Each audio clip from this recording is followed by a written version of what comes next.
Metrópole Entrevista. Agora sim, recebendo aqui a doutora Mônica Aragão, ela que é defensora pública, grande parceira, grande amiga, tem uma admiração especial, hoje aqui no 6 em Ponto. Mônica, bom dia. Bom dia, Geraldinho, seus ouvintes. Você tem realmente uma audiência esplêndida. Desde que eu falei que vinha aqui, fez muito zap, muitas mensagens, inclusive a doutora Fabíola Pacheco me mandou uma mensagem particular, Fabíola, em nome de quem eu saúdo todos os defensores públicos e defensoras públicas devem estar nos ouvindo agora. Eu gosto demais. Você é formada pela UFBA, não é isso? Isso. Eu sou da turma da UFBA de 98, nós fizemos 20 anos de formados. É uma turma bem coesa, mas fiz pós-graduação também, né, pela Universidade de Coimbra. Comecei um doutorado que está suspenso por enquanto. Defensora por quantos anos? Eu já estou na defensoria, eu sou da turma de 2000. Sim. Entrei em 2000, vou fazer 19 anos de defensoria, mas 21 anos vou fazer de serviço público. Porque 2 anos eu fui ao Tribunal de Contas do Estado. Uma das experiências muito legais que eu tive com você, eu ainda na militância da advocacia, quando você fazia parte do núcleo de conciliação prévia. Sim, lembra? Sim, lá no Tribunal de Justiça, no experiência TJ. boa naquele momento? Sim, maravilhosa, né? Eu costumo dizer que tudo que a gente passa, né, na vida vai agregando ao nosso currículo, vai agregando experiência, né? A gente vai construindo um caminho. Né? Então, o núcleo foi uma ferramenta bem moderna que o TJ implementou naquela época. Oportunidade. Isso. Me parece que você participava desse núcleo na área civil e parece que também na Fazenda Pública. Sim, na realidade teve uma época que eu coordenei, né, o civil, a Fazenda Pública da Defensoria Pública, certo, que englobava a Casa de Acesso, a Justiça como tem hoje, englobava todo o atendimento. Então a gente fazia vários projetos, assim, projetos itinerantes também. Um deles foi o vencedor, até do Prêmio Novari. E um dos destaques que eu sempre acompanho na sua trajetória, inclusive eu vi algumas publicações suas nas redes sociais, você falando muito da aproximação da defensoria com a sociedade, para que a sociedade entendesse o papel da defensoria e dos destaques. Você falava isso muito quando, me parece que você foi corregedora adjunta do processo. Sim, na defensoria, também, né? Também. Então, nesse processo, nessa etapa na defensoria, facilitou e implementou principalmente esses aspectos sociais de participação, não é isso? É isso. Na realidade, começou bem antes, né, Geraldinho? Foi em 2007 já, quando eu estava nessa coordenação, comecei um trabalho chamado Jornadas da Habitação Digna, que foi o que gerou acabou rendendo o Inovar em 2007, e a gente fazia o contato com os movimentos de luta, né, pela moradia.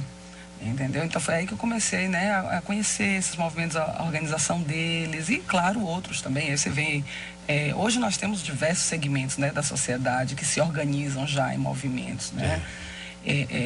Então, eu não acredito em defensoria pública fechada para o cidadão, né? A defensoria pública, ela existe por conta do cidadão de prestar esse serviço. Claro. Então, nós temos que estar sempre de portas abertas e de mãos dadas para os movimentos sociais. É por isso que nós temos, inclusive, a ouvidoria externa, por conta disso, né? Nós temos uma lei que criou a ouvidoria externa, que atualmente, né, Vilma Reis, um salve a Vilma Reis, é uma pessoa fantástica também, que tem muita, né, atuação em todas as áreas do movimento negro, do movimento de mulheres e de intolerância religiosa também, né? Então, nós temos que estar sempre de mãos dadas com a sociedade para que a defensoria, ela cresça, né? Porque eu sou de uma época que a defensoria não era tão valorizada, não era tão conhecida. Então, nós precisamos andar muito. Foi um caminho tortuoso, né? Então, inclusive até hoje, nós temos que continuar e manter a nossa atuação firme e forte.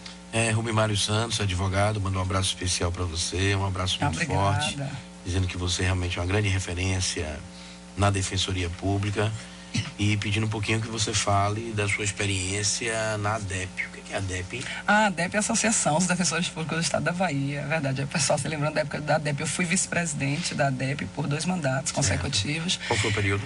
E foi um período eu tomei posse em 2000, foi o período de 2002, né, a 2004 a 2006.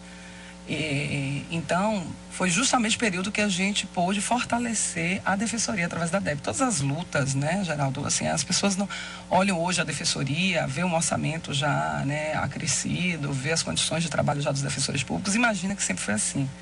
Mas nem sempre foi assim, né? Nós, no início, nós não tínhamos computador, às vezes, para trabalhar, não tínhamos tínhamos que racionalizar a folha de papel.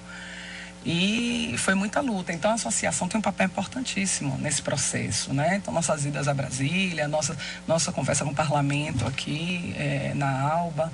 E, felizmente, nós temos sempre o respeito dos parlamentares, né? Da Câmara também, porque a COLE entendeu o que era o papel da Defensoria Pública, abraçou essa ideia, e aí nós pudemos crescer, né? Crescer em orçamento, crescer em concursos públicos. E por aí vai. A Defensoria está com previsão de concurso? Não, nós tivemos um recentemente, né? Nós ainda temos concursados já. Qual o prazo do concurso? Para ser chamado. O prazo de concurso, sim. O prazo de concurso normalmente é 2 anos, prorrogar por mais 2. Mais 2, né? Foi... Você já tem quanto tempo de concurso?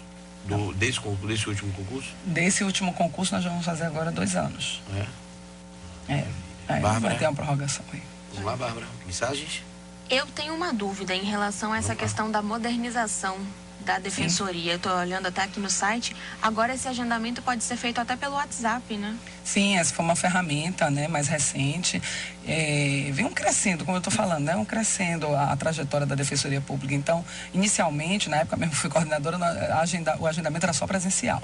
Isso gerava filas, né, terríveis. Então, à medida que vai passando o tempo, a gente vai evoluindo, modernizando. A gente tem que usar realmente a ferramenta, né, as ferramentas tecnológicas que nós dispomos a nosso serviço, a serviço da população baiana. Então, nós evoluímos para 129, que é, né, a pessoa telefona e já procura saber, já tem informações de processo. Queremos, uma das nossas propostas é que a gente evolua esse 129 para as grandes regionais.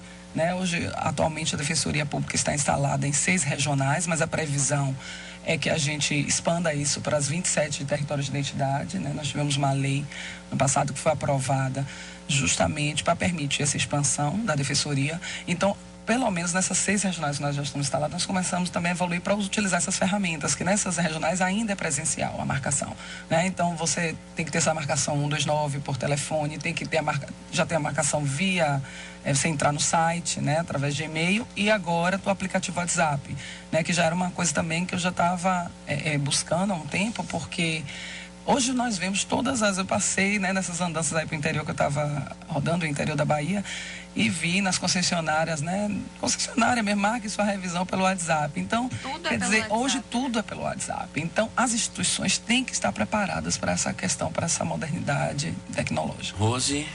Nós temos uma mensagem aqui, diz o seguinte: bom dia, meu povo trabalhador. Para a doutora Mônica, desde quando aumentar e armar a população reduz índice de violência? Há estudo que respalde esse insano decreto do senhor presidente? Outra coisa, aumentar a pontuação da CNH é o mesmo que permitir e aplaudir os índices de infrações de trânsito? Pode explanar a respeito, Patrícia, psicóloga de trânsito. Olha que pergunta complexa, né, Patrícia? Obrigada, viu, por estar aí nos ouvindo e participando. Veja bem, na realidade, eu desconheço qualquer estudo mais aprofundado que demonstre que, armando a população, você tem uma diminuição da violência. Ao revés, eu conheço estudos, inclusive nos Estados Unidos, né, que demonstra que a violência aumentou e não diminuiu. Não arrefeceu. Então, enquanto defensora pública, mesmo por carreira, enquanto defensora de direitos humanos por formação, eu não acredito nesse tipo de política, né? Então, não poderia aqui realmente estar aplaudindo, nem estar respaldando. Entendo que houve um plebiscito, né, do Estatuto do Desarmamento, a população naquela época disse não, e a gente não pode, por um decreto, ou o senhor presidente achando que pode, por um decreto, demover essa vontade popular, né? Se ele assim o quer, que ele faça um novo plebiscito, que ele convoque a população e as urnas, e aí sim, legitimado pelas urnas, ele então desenvolva a política, né, de armamento, de armar a população, que ele pregou durante a campanha, que agora está cumprindo o que ele disse durante a campanha. Mandar um abraço também especial ao doutor Matheus Queto, advogado, ligado aqui na nossa programação, te mandando um abraço extensivo. Você que ligou o rádio agora aqui na capital, no interior do estado. Estou batendo um papo aqui com Mônica Aragão, defensora pública. Persiste ainda aquele entendimento do núcleo fundiário da Defensoria? Me parece que você, inclusive, participou da criação, né, desse núcleo. Sim, essa jornada, né, em 2007, depois ela evoluiu, a gente ajudou a construir a política, né, nacional de mediação de conflitos fundiários urbanos, isso. E aí nós pensamos, não, a Defensoria Pública já tem capital, né, conhecimento suficiente, know-how, para a criação de um núcleo. Você levou, você recebeu um prêmio, né? Isso, foi né? o Inovare de 2007, foi uma menção honrosa. Foi a primeira instituição na época do Norte e Nordeste. As outras instituições de justiça nessa época ainda não tinham recebido, ainda não tinham participado dessa premiação. Foi muito importante, porque o crescimento da defensoria foi muito interessante, e principalmente para os movimentos de moradia, né? Tanto que até hoje eles estão aí, daqui a pouco é capaz de alguém ligar e eles acompanham.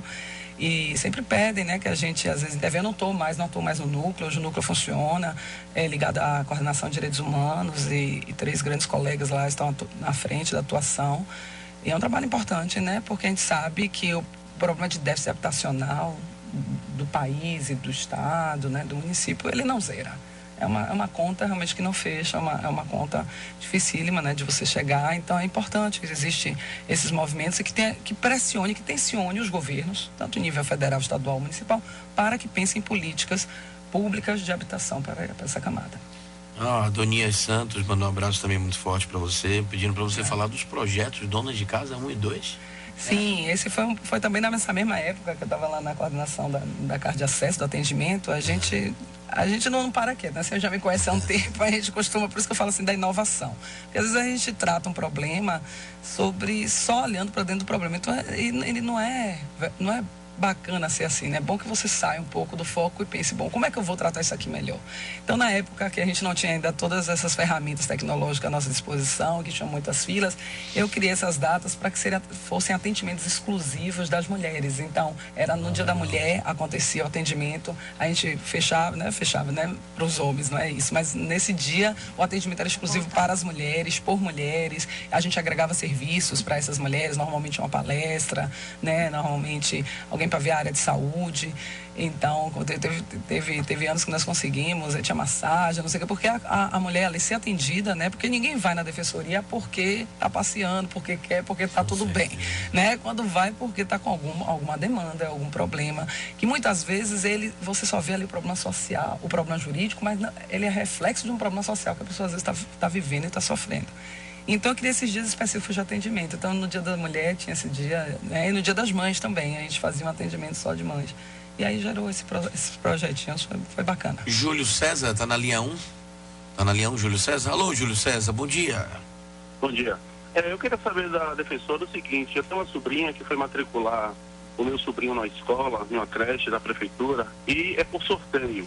E ele ficou sem a vaga. Aí foi na Secretaria de Educação do município, eles informaram que não tem disponibilidade ainda de vaga. Ela foi na promotoria e a promotoria deu 3 meses para dar resposta. Aí eu queria saber, criança é prioridade total, ele tem 5 anos e ele vai ficar sem estudar? Eu queria saber a resposta dela. E aí, Mônica?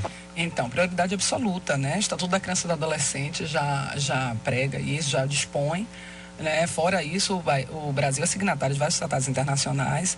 Então, eu peço que você nos procure. Nós temos um núcleo de atendimento, uma defensoria especializada da criança e do adolescente. Ela funciona no CAB, no 3º andar. Eu devo até passar por lá depois aqui. Devo estar retornando ao CAB, apesar de estar de férias, mas eu devo ir ao CAB hoje. E nós temos lá defensores que podem fazer esse atendimento, né? Normalmente, realmente, a gente conhece a situação, né, do município, que tem a questão do sorteio e que olha a proximidade do bairro, mas nós já tivemos, inclusive, teve um bairro com Pernambués, até aqui mesmo, né, aqui próximo, que tinha um problema de creche, de vagas, mas através de uma ação com a defensoria e o município se chegou a um consenso, foi construído e assim foi sanado o problema. Então, eu acredito que o problema vai ser sanado. A gente sempre tenta mediação, Pablo, porque assim, a gente acredita que a mediação é o melhor caminho, né? E está numa das nossas funções principais da nossa lei, é mediar. Então, primeiro a gente entra em contato normalmente com o ente público, com a secretaria, tal, até com o gestor mesmo, e verifica se há possibilidade de relocação. Se não houver possibilidade de acordo extrajudicial, aí a gente entra com ação judicial. Bárbara? Tem uma mensagem aqui de Fernando Gomes. Ele pergunta: a defensoria vai estar por mais um ano na lavagem do Bonfim? Sim, eu já ia fazer depois esse convite. Você faz aqui. Todo o circuito? Eu faço por uma questão de fé, né? Quem tem vocês fé? estão vendo aqui, quem tem fé vai a pé. Vai a pé. A volta já é uma questão, né? Que a gente fala assim, quem tem fé vai a pé e volta. Eu já fui a pé e voltei. Volta aquele tênisinho, um tênis. Claro, um tênis, né? Uma calça mais confortável, uma bermuda mais, né, no joelho, assim, tranquila, branco. Vamos todos de branco para pedir proteção, né? Ao nosso Pai do Bonfim, ao Oxalá, nas demais religiões de matriz africana. E todo ano a defensoria eu participo já desde que criou, né? Assim, a gente antes não participava do cortejo e teve um ano, não, vamos participar também, né? Vários órgãos participam e tal. Então a instituição realmente se colocou à frente. Desde a primeira vez que a instituição saiu lá no cortejo que eu estou, normalmente é um período que eu estou de férias, né? E onde eu quer que eu esteja, eu largo tudo e venho para participar do Bonfim. Para mim é uma questão de fé mesmo. Então, assim, gosto de cedo acompanhando o cortejo. E no ano passado eu consegui carregar o andor. O Senhor do Bonfim foi à frente, fiquei muito emocionada e esse ano nós vamos com toda a força, toda a garra. Queria fazer o convite a esses ouvintes, essa audiência incrível que nos acompanha lá, nos procura, nós vamos estar lá, tem a defensoria também, sai, a nossa associação, a DEP também sai, né? A gente sai em conjunto. E também assim. São realizadas algumas ações lá, né? Sim, a gente sempre sai, a gente sempre tem um mote, uma ação de conscientização, né? Normalmente, pela intolerância religiosa, nós tivemos um caso agora recente, né? É complicado, então a gente sempre prega isso, pela igualdade, pela diversidade, né, em combate à intolerância religiosa, porque é um momento realmente, né, de fé e que congrega todas as religiões, né, tão bonito aquele ato quando começa ali na Basílica, ali na Conceição da Praia, né, que você tem vários representantes de diversas religiões e que seguem na paz, andando até o Bonfim. Ô, Mônica, está funcionando bem o núcleo de defesa do consumidor? Então, nós também nessa época a gente já pensava na estruturação do núcleo, né? Efetivamente ele foi criado, mas a gente pensa que ele precisa ser melhor trabalhado, digamos assim, porque hoje a Defensoria Pública ela se ocupa, esse núcleo, né, muito das ações relacionadas à saúde, à questão de saúde. Né, de vaga nos hospitais, transferência, questão com a regulação, mediação com a regulação. E a gente pensa que tem outras questões consumeristas que têm que ser postas, né? Nós, assim, sempre observamos a população, às vezes, sofrendo uma conta de luz equivocada, né? Com aparelhos que queimam por uma má prestação de serviço. Então, assim, acho que a gente tem que valorizar esse núcleo e reestruturar ele para um melhor atendimento da população. Mônica, eleições aí próximas, dia 1º de fevereiro? Pois é, né? Abraçamos aí mais esse desafio, né? Acho que é um pouquinho da nossa história, que você já conhece e teve agora a oportunidade de relatar em alguns momentos e alguns fatos para os seus ouvintes. E nós decidimos, né, colocar nosso nome à disposição da classe. Nós estamos num período agora, né, de mudança para eleições para Defensor Público Geral, Defensora Pública Geral do Estado da Bahia. E são 3 nomes, né? A classe tem que compor uma lista tríplice e essa lista é encaminhada ao governador, que pode escolher entre os 3 aí quem vai dirigir a instituição por 2 anos. Que legal. São quantos defensores hoje na Bahia? Nós estamos em 342. 342 municípios. Ainda não em 342 municípios, 342 defensores. Defensores. Porque nós... como eles votam nessa lista... A lista tríplice. Eles podem votar, né, em 1, 2 ou 3 nomes. E quem escolhe é o governador. E o governador que escolhe, que tem a última palavra. Eu estou recebendo aqui uma coisa muito legal aqui. Ficou legal essa foto sua, viu? Obrigada, mudei aí, né? O visual tem que mudar, né? Sempre, botou né? um visual aqui, de perfil. É coisa legal, viu? Avanço com o diálogo para o fortalecimento e modernização da Defensoria Pública. O Fernandão deve ter contribuído com isso aqui.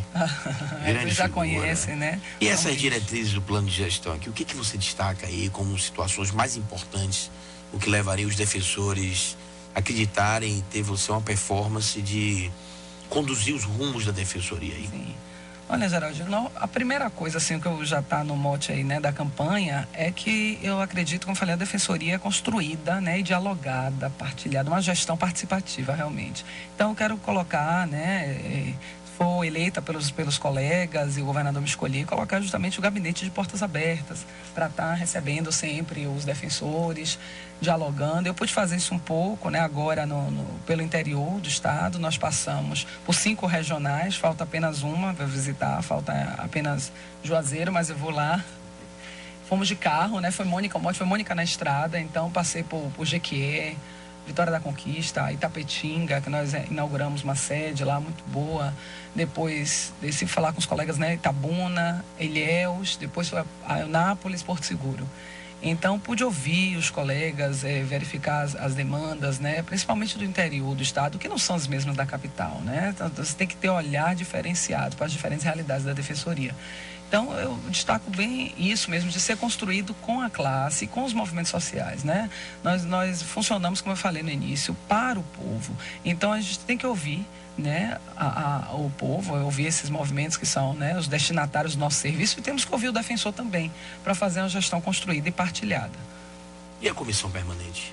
Eu vi você falando muito sobre essa questão da comissão permanente. Não, de fazer, na realidade, da comissão permanente, fazer um gabinete estratégico, né? De colocar pessoas... É um gabinete para pensar a defensoria? Sim.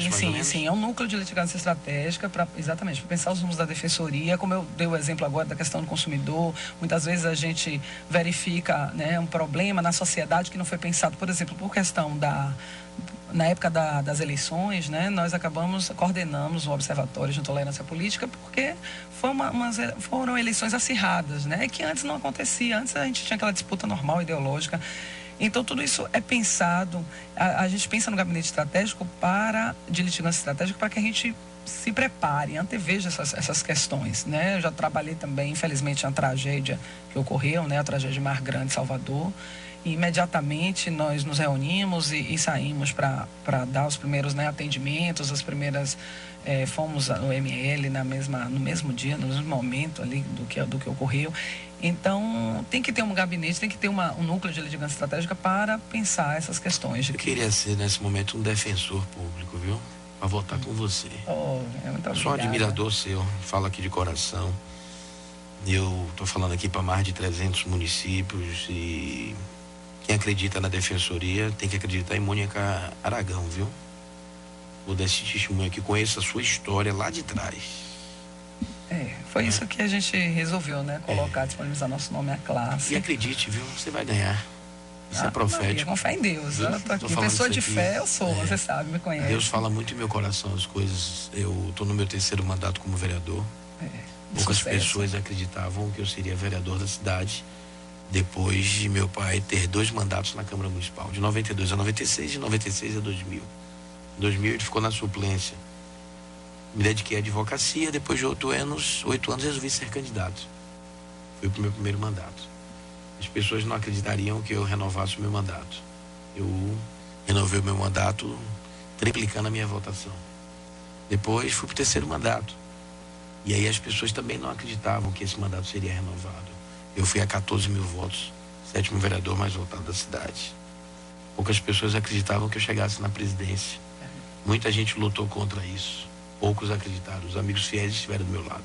Hoje eu sou presidente da primeira capital do país, né? Presidente do Poder Legislativo. Então acredite. Acredite que vai dar certo. Com fé em Deus. Eu penso também muito nisso, Geraldinho. Eu acho que quando a gente quer, é um sonho, né? Eu falei, quando eu me coloco com os colegas, né? Desde que eu entrei na defensoria, por ter ocupado tantas essas, seja na associação, seja na coordenação, seja na corregedoria. Fui do Conselho também Superior, fui eleita pela classe. Fui membro do Conselho Superior por dois anos, né? De 2013 a 2015. Então, assim, eu sempre quis isso, né? Então, antes de você tem que querer muito, né? Dirigir a instituição, porque não é fácil. Não é fácil, a gente sabe que administrar eleger prioridades, né? Não ter o orçamento, nunca é compatível com tudo que a gente precisa, né? Então a gente tem que estar unido, forte, coeso para lutar por melhoria orçamentária, por melhoria para os defensores, porque isso vai implicar na melhoria para o cidadão, porque o defensor, né, ele trabalhando feliz, motivado no que ele quer, com boas condições de trabalho, ele vai repercutir um melhor atendimento para a população mais carente do estado da Bahia, que é a população que precisa dos nossos serviços. E né? mantém aquela ideia, viu, quando você abre aspas e faz questão de destacar. Seria uma defensora das prerrogativas da classe. Eu acho isso que é fundamental. Eu faço isso por simetria na Câmara Municipal de Salvador. Uma candidatura que surgiu do seio da Câmara Municipal, vereadores de situação e oposição, e foi aclamado por todos os vereadores daquela casa. Então isso é importante. Mandar um abraço também especial, meu amigo Tadeu, grande Tadeuzinho, Iron Man, grande amigo e parceiro mais conhecido como Dentinho. Vamos comemorar sim a presidência. Geraldinho, você vai chegar à prefeitura. Vamos lá. Quem sabe aí um dia a gente pode aí comandar esse processo. Mas não esqueça, viu, Mônica, de você estabelecer, eu acho muito legal essa ideia da comissão permanente. Eu falava lá atrás com o doutor Mário Kertz, ele dizia, Geraldinho, quando você um dia chegar à presidência da Câmara ou à Prefeitura de Salvador, estabeleça um grupo de pessoas que se envolveram na cidade, que participam da cidade, que têm amor pela cidade e comece a pensar a cidade. É isso que eu problemas quero da cidade. Pessoas que façam isso de forma voluntária, que se reúnam uma vez no mês, numa mesa, e possam pensar o que a cidade do Salvador precisa para que a gente possa crescer mais. Eu achei interessante isso. Bárbara, vamos lá. Tem uma pergunta aqui de Sindoval Silva. Ele pergunta: como faço para agendar um horário de atendimento? A espera é muito longa. Muito obrigada e parabéns pelo trabalho. Obrigada, Sandoval. Olha, depende, a espera não é longa. Como já foi noticiado aqui até em primeira mão, aqui, né, no programa. Nós já estamos com agendamento, inclusive, pelo WhatsApp. Então, você tem 129, você tem o WhatsApp, você tem através do site, né, via e-mail, e presencialmente, que fica ali no CAGE, nossa Casa de Atendimento de Acesso à Justiça 1, no Jardim Baiano. Agora, porque ele não especificou a área, exatamente qual é a área, né, da demanda, porque nós atuamos, viu, Geraldinho, em todas as áreas. Eu sei. Né? Cível, fazenda pública, família, crime, infância e juventude, como eu falei, né, curadoria, que foi de onde eu fui coordenadora. Até dezembro eu era coordenadora da curadoria especial. Então, não sei qual é a área que ele vai precisar. Direitos humanos, que é uma área muito importante. Mas aí ele pode acessar, não vai ter problema nenhum. Eu tenho certeza que ele vai conseguir esse Tem um atendimento ouvinte aqui que não entendeu um programa chamado... Eu também, naquela oportunidade onde eu vi um pronunciamento seu, você falando sobre o defensorar. É defensorar o termo? É isso mesmo? Isso. É um o que projeto. Significa, hein? É um programa ou é um projeto?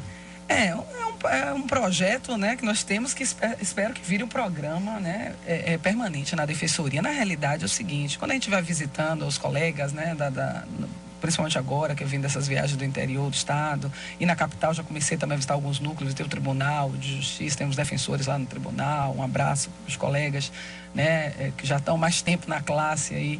Visitamos as casas da família, casas de atendimento 1 e 2, no Tororó, Cível. Então a gente começa a verificar que o defensor, ele está realmente muito sobrecarregado, né? Você vê que eu ouvi perguntando aí sobre o tempo, porque hoje em dia, com os processos digitais, você recebe um fluxo de processos absurdo. Você vê a população de Salvador, 3 milhões, né, de habitantes.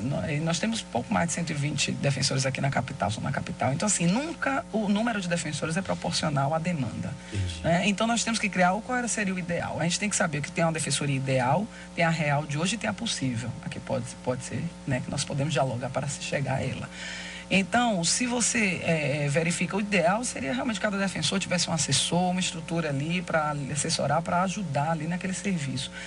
Acontece que nós não temos orçamento para isso. Então, eu pensei no projeto Defensorar criar uma estrutura de trabalho itinerantes, volantes, né? Que aí o coordenador pode dizer: bom, tal defensor, aquela área está precisando, está com maior número de processos no portal que está chegando. Às vezes aquela unidade judiciária tem juiz titular, está com juiz auxiliar, ou seja, tem muita gente despachando, chegando o processo ali que o defensor tem que dar conta, e tem o atendimento, a agenda do defensor cheia. Então, você deslocar a equipe para dar um apoio àquele defensor que está mais, naquele momento, está mais sobrecarregado. Depois, conseguiu sanar ali, vai para outro colega. E assim a gente faz, né, construir isso por regional, por especializado. Aqui na capital a gente trabalha com essas especializadas que eu falei agora, e nas regionais, por região. Qual é o seu Instagram, Mônica? Então, tá aqui as redes sociais, quem quiser me seguir, né? @Mônica Paula com 2 L's, e no Facebook me encontra lá como Mônica Aragão. Esse particular aqui? É pessoal, é meu pessoal. Não tem o que esconder, quem chega lá vai ver. Então vou dar, viu? Se você é defensor aí do interior do estado, quer falar com Mônica, é 71991980750. Eita. Viu? Vou repetir, 991980750. Se você botou aqui, é pra falar. Foi colocado aqui, né? Eu tô entregando aos defensores. Ligue e vote, viu? Não é só ligar pra abusar, não ligue e vote, viu? Dia 1º de fevereiro. Bárbara. Eu fiquei curiosa para saber como é que funciona esse módulo observatório de execução penal que foram implementadas. Aí a doutora Fabíola Pacheco, que é a coordenadora. Um beijo pra Fabíola, viu? Ela mesma, quando eu vim, ela já mandou um zap logo cedo, né? Quero entrevistá-la, viu? Sim, levarei seu recado. Ela já está nos ouvindo, ela disse que iria acompanhar. Então, na realidade, ainda, né, foi lançado recentemente para conversar com o tribunal. Agora está com um novo sistema de execução. Então, que é um sistema ainda que está em implementação, ficou muito confuso. Então, a gente lançou também esse módulo de execução para que os sistemas conversem entre si e que tenha esses dados sistematizados, né? Tipo assim, fazer o cálculo de quando que a pessoa já vai ter direito à progressão, de regime. O que adianta muito o processo, O que né? adianta o processo, como eu falei, são ferramentas, né, modernas, né, tecnológicas, em benefício do defensor. O que a gente pode fazer, né, sempre é isso, é dialogar, né, com a população e avançar. Mônica, boa sorte para você, viu? Obrigada. Marcar outras vezes. Sim, Espero um dia já lhe chamar aqui, você como minha defensora geral. Quem sabe, os anjos, né, ouçam aí. Mas liga aqui, olha, liga aqui que tá ligado lá em cima. Vá por mim.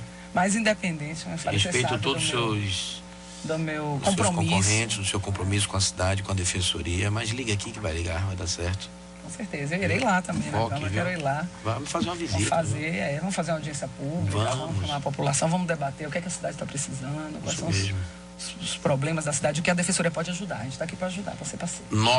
99198-0750, hein? Doutora Mônica Aragão, você é defensor do interior do estado da Bahia, viu? Você ouviu 6 em Ponto com Geraldo Júnior. 6 em Ponto. A Rádio da Cidade.